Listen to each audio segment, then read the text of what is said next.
peut avancer, je pense. Non, Étienne, tu es devant, non? L'aqueduc du Loing, une galerie de 95 km qui achemine l'eau par gravité de la Bourgogne jusqu'au centre de Paris. Nous sommes ici, près de la forêt de Fontainebleau, où le Loing converge avec son frère de la Vanne. Cet immense tuyau est aujourd'hui en arrêt pendant 2 mois. Il subit des travaux supplémentaires pour protéger les eaux. Aujourd'hui, on dispose d'une désinfection avec de l'hypochlorite de sodium, donc de l'eau de Javel, ici à Fontainebleau. On va déporter cette désinfection juste avant Paris pour garantir aux Parisiens que l'eau, juste avant distribution, bénéficie de cette désinfection. On va la doubler en mettant une désinfection par un rayonnement ultraviolet qui permet de garantir aussi une meilleure sécurité sanitaire en matière notamment de parasites, même s'il y a très peu, on détecte très peu de parasites dans cette eau. On préfère assurer cette sécurité sanitaire pour l'ensemble des Parisiens.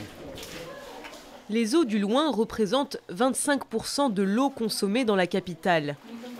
Avec la Vanne, la Voulzie et l'Avre, l'aqueduc du Loing forme un linéaire de 470 km qui transporte chaque jour plus de la moitié de l'eau potable fournie aux Parisiens.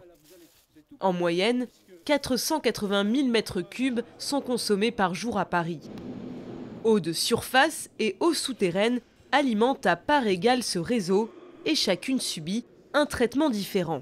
Il y a 2 types de traitements. Il y a les traitements pour les eaux de rivière, la Seine et la Marne, qu'on va traiter de manière approfondie puisqu'on part d'une eau qui est assez loin de la potabilité. Donc on va faire des traitements de clarification, d'affinage, de désinfection pour garantir la qualité de l'eau distribuée, qu'elle corresponde strictement à tous les critères de potabilité en vigueur. Et on le garantit évidemment en permanence.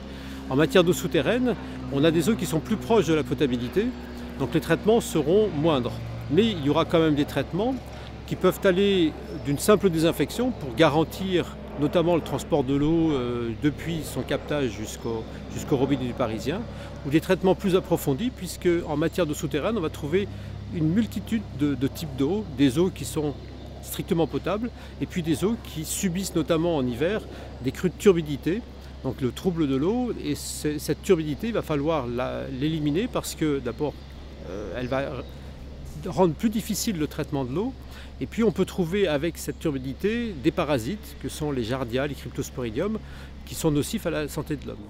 Un traitement par charbon actif en grains élimine également toute trace de pesticides dans les eaux. Eau de Paris s'efforce de mener une gestion écologique des aqueducs, véritable voie de circulation pour de nombreuses espèces. On maintient une bande fauchée très tardivement, à partir d'août ou septembre, et qui constitue en fait une zone refuge pendant la majeure partie de l'année.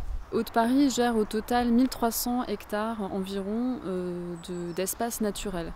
Des bois, des prairies, des zones humides, des cours d'eau.